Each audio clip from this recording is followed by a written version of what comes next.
Good morning, St. Francis. It is Friday, December the 4th, 2020, Friday of the first week of Advent.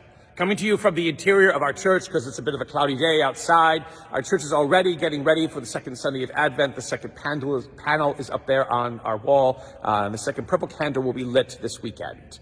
Today's gospel, again, like all the gospels this week, they have echoed in some ways the gospel for the first Sunday of Advent, in which, again, Jesus talks about the fulfillment at the end of time. Not the end of the world, but God's fulfillment that will come and our expectation for it.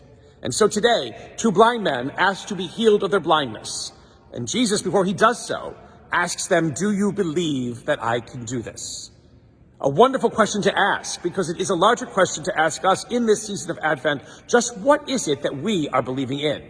Do we believe, again, in a little man in a red suit that runs around and distributes presents one night a year? Do we believe in the low prices at Macy's that will allow us to buy great Christmas presents for one another? Do we believe, basically, in peace on earth, goodwill to men and women, a hopeless cause that we just hope maybe in some ways can find some light at the end of our calendar year? Or do we believe in a God who basically defies all expectations and everything that we could ever say about God or think about God in becoming one like us in the way that God does as a vulnerable child being born to parents in an obscure place in this world? That is the belief that we are asked to have. During this kind of pandemic, again, that we have been in, there are many people who have been using the word belief and saying we could just show up as we always have for masses in the crowds that we always have at masses without being masked because God will protect us. We believe this. That is not the belief that Jesus is talking about in today's gospel, my friends. That is a belief basically that serves our own needs. That basically in some ways we are trying to force God's hand. Protect us because we know that you can and we are able to do everything that we always wanted to do. But we know that when we try to force God's hand, things do not happen as we might want them to.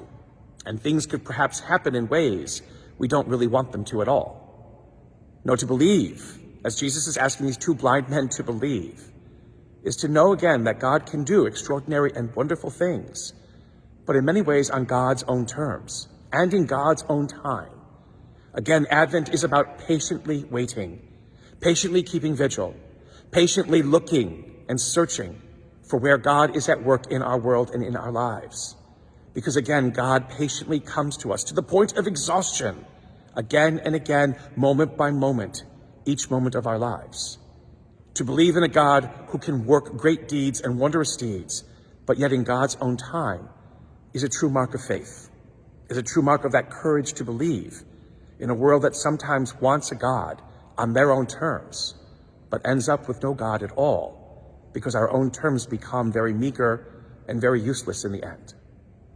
Let us believe in a God who works wonders, in God's own time in this Advent season, and may our expectation for the fulfillment of that belief be something that gives us courage to continue to believe.